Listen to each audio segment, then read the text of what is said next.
Zombie Scarlet Witch is the new season pass, and as Ben Brode once said, it is a really interesting day in the world of Marvel Snap because we are going to test a brand new card, but also a brand new mechanic, Horde. We'll talk about it because I'm also going to be testing the Series 4 card coming out at the same time that also implements the Horde mechanic. So here for Good or Garbage, we're going to be mainly focusing this video on the 2 cards that are releasing right now with this brand new mechanic. And then in the video tomorrow, we'll talk about the other 3 cards, the Super Premium Pass card Headpool, as well as the other 2 zombies and how they will be interacting with those decks, but that'll be for a video tomorrow. Let's first take a look at Zombie Scarlet Witch, who is releasing as a 3/2. After you play a card here, Horde +2 power, and you can see what the Horde Zombie Horde looks like there. This is an extra token card that will generate onto the board if there is no Horde on the board at the time in which you see a Horde mechanic go live. So let's say you play Zombie Scarlet Witch on 3, you play on turn 4, Kitty Pryde. Kitty Pryde is played onto there, into one of the other lanes, the Zombie Horde will appear, and that will be now a 0/2. Green power at that is 0/2. If you play another card there, goes up to 4. If you remove the Zombie Horde, let's say you are able to bounce it back up with a card like Beast, and it's now in your hand as a 0/4. You play another card on that Zombie Scarlet Witch lane, it will generate another Horde starting from 0/0. See where I'm going with this?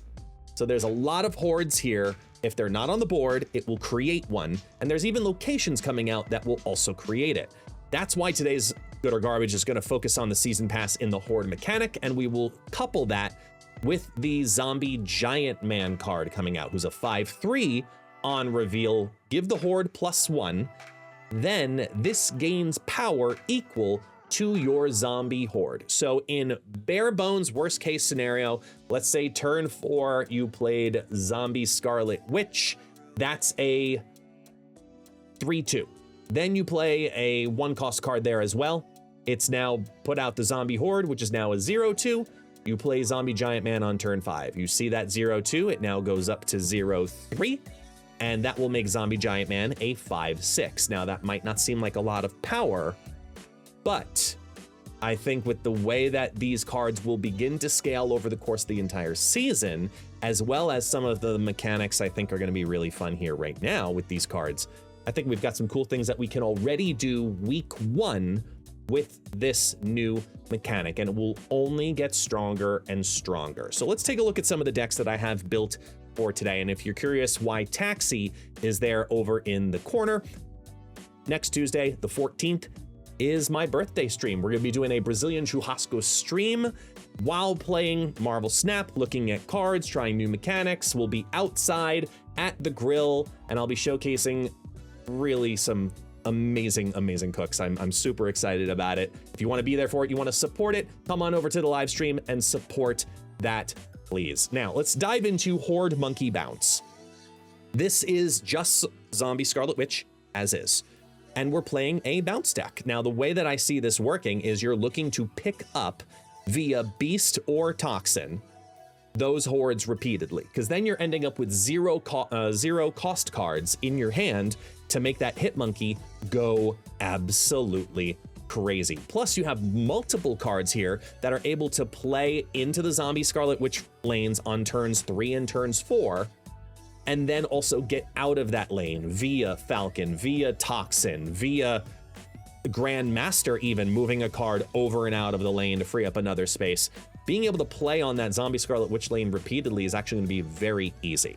So the way that I see this working when all is said and done is you're looking at Grandmaster being an incredibly strong card here to bounce a card in that lane for Zombie Scarlet Witch and move something out, or to use it on the Beast or Toxin on turns 4 and 5 to get multiple bounce back cards and pick up multiple cards multiple times including the 0-cost horde. So that way you can just make the board rain on the final turn, have Joaquin Torres down, secure that one with the Silver Sable and the Rocket Raccoon, and possibly even the Nico Minoru with crazy amounts of power. Yeah, there's a lot of ways to scale 2 lanes in here, but the downside to this type of deck is you are, because of Grandmaster, very much so focusing on every game you want to target the middle lane. It wants the middle lane to be successful, so keep an eye on that when you are trying to build these decks. If you have a middle lane restriction, very similar to a move deck, I don't know if it's going to be the best thing for it. In a similar light, this is Angela and Zombie Pride. Now I think we're going to be getting into more of what a lot of people are going to start to test with the Zombie Scarlet Witch shell, which is that Kitty Pryde bounce in that lane mechanic. We see it with Angela, we've seen it with Elsa Bloodstone, we've seen it with Hope Summers. This is another card that feeds into that. In addition, there is extra energy generation happening because of that, because you also have the Hope Summers, and you've got major power cards like Ghost Spider, which is huge for Zombie Scarlet Witch to play Elsa Bloodstone in there and then move it out, or Gwenpool in there and move it out. You see what I'm saying? There's a lot of cool things that can happen because of Ghost Spider, and then we have a lot of move cards for that lane also. Kitty Pryde bounces right out of it, Hydro Bob can move out of it, Mercury can move out of it, and there's still a lot of move in the meta. A lot of people got used to move. I think you're gonna still need Mercury in a lot of decks nowadays, so keep an eye for that also. So you got a lot of power raining on in. Mysterio is gonna be a later play. I was trying to squeeze in Sasquatch in here, but it just didn't feel right. I think Juggernaut is still a better play overall right now. So Mysterio gets a whole bunch of cards down, fills up the board, and you're trying to take advantage of what Elsa Bloodstone is bringing to the table with those lane fillers, because you're gonna have a horde on the board for free. So filling up in those lanes and getting maximum potential out of the Elsa Bloodstone lanes is going to be easier than it ever has been before. So I really like that. I'm a fan of this style of deck. Now we're gonna get a little tricky. This is where I was able to get Sasquatch. It's the Zombie Mocking Squatch deck. It is playing the Mysterio, Mockingbird, Sasquatch line, Bishop, etc., but with Strange Supreme. And Strange Supreme and Zombie Scarlet Witch is a great synergy now that we understand it better thanks to many of the team answers from Glenn and the team. You play a card onto the Zombie Scarlet Witch lane and Strange Supreme is on the board, it'll constantly, every turn, generate a horde, because then Strange Supreme just eats it up. Absorbs that card, it's a 0/2, absorbs it right down in there, and Strange is gonna get another +2 because of it too. Like, it's just constantly adding 4 power, 4 power, 4 power, or even further power as a generated card. Then your game plan is turn 5, make it rain with Mysterio, whether it absorbs it, the Mysterio or the Zombie Scarlet Witch, it doesn't matter. It still works because you're gonna get a bunch of cards on the board. Mockingbird's gonna be cheap, Sasquatch is gonna be cheap, Gwenpool's ramping up the Mysterio, Bishop is gonna reign supreme, Squirrel Girl is a late play to fill lanes, get more cards on the board. I mean, you've just got a lot of little power here and a lot of ramping of power here. I think this is going to be stupid fun as an archetype. It's one of the ones I'm more excited to play because Zombie Scarlet Witch making those hordes, it just becomes cyclical in power. And all you're going to want to do is just keep playing on that lane. Next up, we're now going to start moving into the Zombie Giant Man decks with Zombie Scarlet Witch. I do not see a reason to play Zombie Giant Man without Zombie Scarlet Witch in week 1, so those don't deserve any individual decks. But if we look to these Clea Werewolf by Night decks, I think that we're gonna see a lot of cool bounce potential. There's a lot of 1-drops here. Galactus First Steps really enjoys that, of having big card do big thing. And Zombie Giant Man also enjoys having big card do big thing. You know what else it enjoys? The very specific text on here of on reveal, horde +1, then this gains power equal to the zombie horde. Why is that verbiage important? Because you can play it on turn 5 in either the left or right lane. Let's say you've got a horde on the board that is a 0/4. Adds +1, it goes to 5, that means Zombie Giant Man is a 5/8. You grandmaster that card on turn 6. Move Zombie Giant Man to the middle lane. Now that Horde is a 0/6 that adds on to your Zombie Giant Man, who's 580, is now a 514. It's gain, which is huge. It's not set its power to, it's gains power. Big text difference that means you're gonna see Grandmaster Zombie Giant Man be a good combination, and this deck wants to lean into that. It wants to have cards move to make room for cards like Werewolf by Night to do its thing. Marvel Boy and Clea, great synergy, lots of power built within there. You can get rid of the Hood via Merlin as well, get extra power on the board, or just let the Marvel Boy slowly, continually hit the Hood and kind of net zero on it. A lot of cool things here. A lot of cool things here with this deck. The flex card is definitely the Galactus First Steps, but I thought it was nice to have a singular threat option that forces your opponent to look at that lane repeatedly, considering you're wanting to move around your power everywhere. The idea of Galactus First Steps is to give your opponent something to want to target while you just go crazy everywhere, and it's a lot easier for you to spread your power on turn 6. So I think that that's a fun way to go about it, similarly to how we can use Zombie Giant Man in straight up bounce. So now we're taking a variation of what we had earlier with the earlier bounce deck with Beast and Hitmonkey and Grandmaster, etc. This is a Joaquin Torres build that wants these 1-drops to go crazy on the final turn. Now we're going to be building into a different type of build that's really about taking advantage of the Horde and getting that Horde back. For example, Hulkbuster is going to be a good card this specific week. I think Hulkbuster being able to target the Horde and then do crazy things like move it, for example, that's an incredibly powerful thing to do. I think Zombie Giant Man wants that Grandmaster synergy 100%, and it further feeds wanting to have a great turn 6 happen because you have 0-cost cards, you have Grandmasters coming down onto the board, Hitmonkeys popping off twice, bounce cards popping off multiple times, and Agent Venom. Agent Venom. Come on.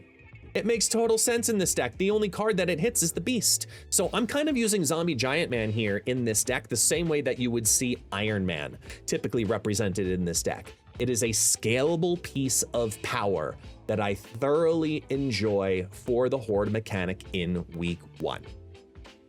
With that said, though, the question does remain, because we won't know for, at least from the time of recording right now, about about 2.5 hours from now when we start testing these cards. Are these cards strong enough as is to allow the Horde mechanic to make an impact in Marvel Snap in week 1, so much so that maybe we'll even see it in the Golden Gauntlet on Saturday? I'm ready to find out. Well, let's do so. Why don't we? Wow, and like that, even my shirt changed, which is amazing. So we now fast forward to approximately 4.5 hours later. Sorry, I can do math. 6.5 hours later. And man, Zombie Scarlet Witch definitely taught me some things. Like, definitely taught me some things. So we tried a bunch of the different decks. The Horde Monkey Bounce is where we started. And right away, it felt underwhelming and I stopped. It felt hollow. It felt like the 3-cost Zombie Scarlet Witch was not getting to what I wanted the deck to do, which is benefit getting it bounced. And not just the hordes, because those make a lot of sense, of course, but trying to bounce also Zombie Scarlet Witch out of there at times. And it just felt wrong and clunky, and we broke even. And then it started to, like, you know those moments where a deck just feels wrong right away? That's what happened. That's exactly what happened right there.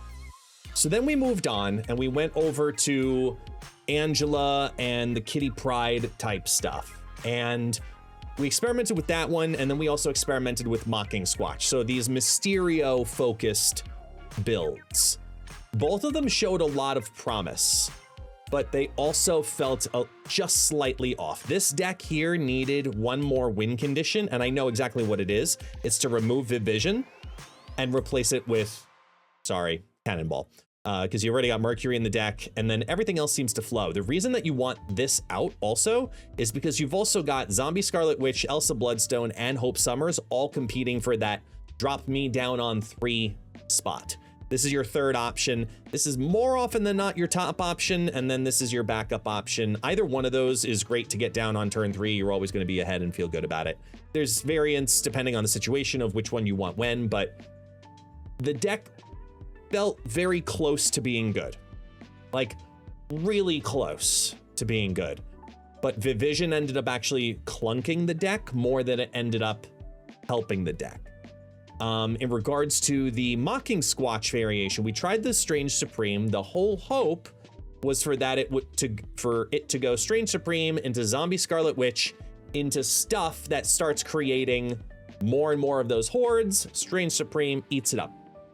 Didn't get it to happen once successfully as a rhythm. It ended up just feeling like Zombie Scarlet Witch didn't belong in this deck, and Strange Supreme could have been used elsewise. It was counterproductive. So when we got to the actual like testing of it, it just was okay.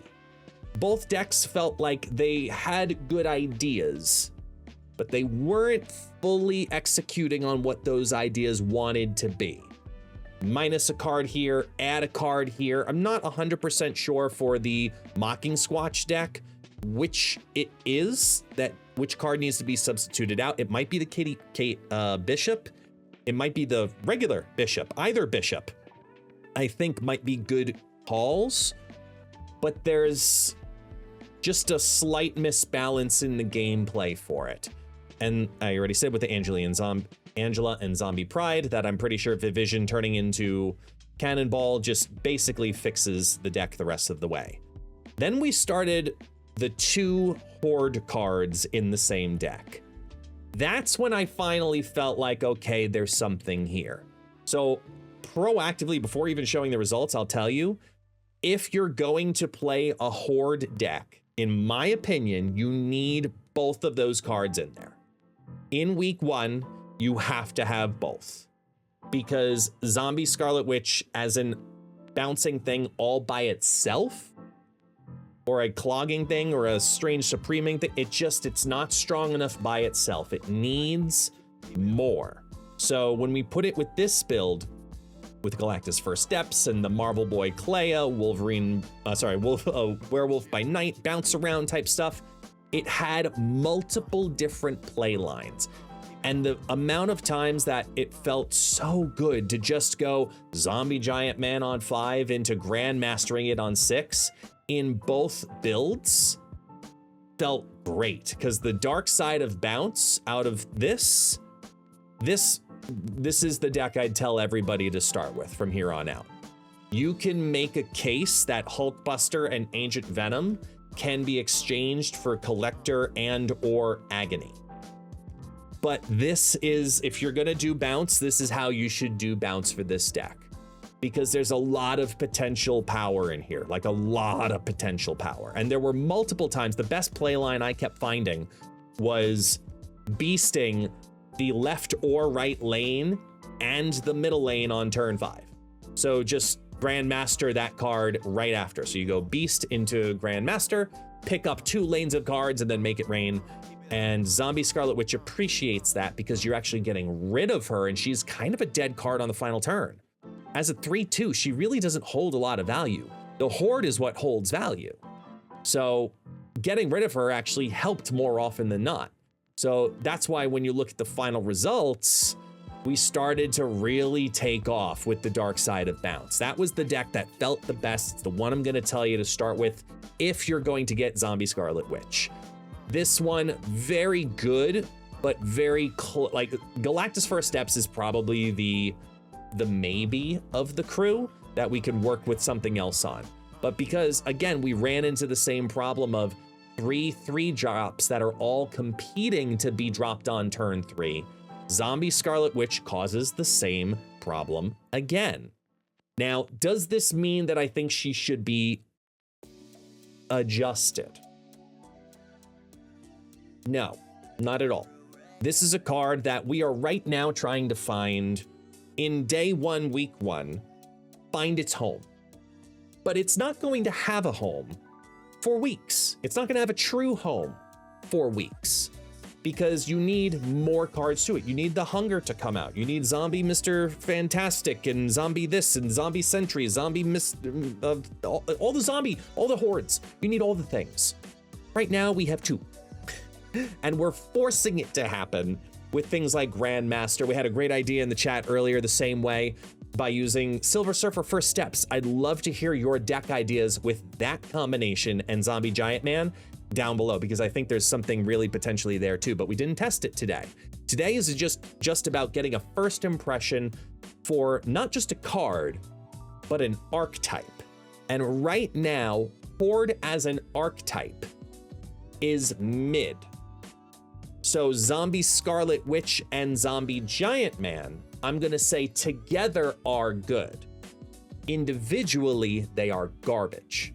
So it's a weird way to look at it because you're investing in the future. You're investing in an archetype that is progressively rolling out. We said this with Symbiote Spider-Man when Activate first came out. Over time, those cards are gonna get better and better and better. We got more and more Activates, and then what eventually happened? We got Invisible Woman First Steps. We got Prodigy, which could maybe kind of work with it. And then we got Jocasta and I mean, just craziness and scalings. And it's going to be a card worth investing in the future. The archetype is going to continue to evolve. And that's why getting Zombie Scarlet Witch as a season pass is a great decision, especially because this season you want to get it and you want to get it in the web shop because you get a free Series 5 card just for getting it in the web shop.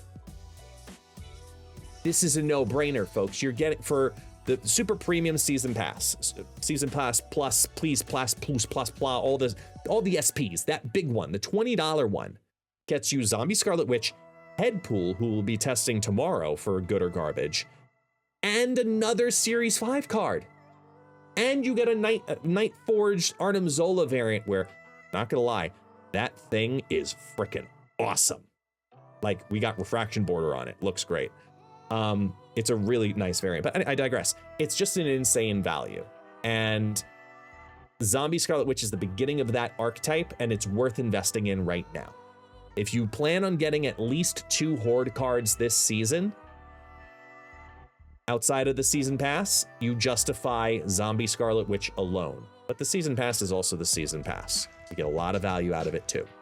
So I stand by the idea that the Horde archetype will be good, and it is good right now as a 2-card package that needs support. It needs Grandmaster, Silver Surfer First Steps.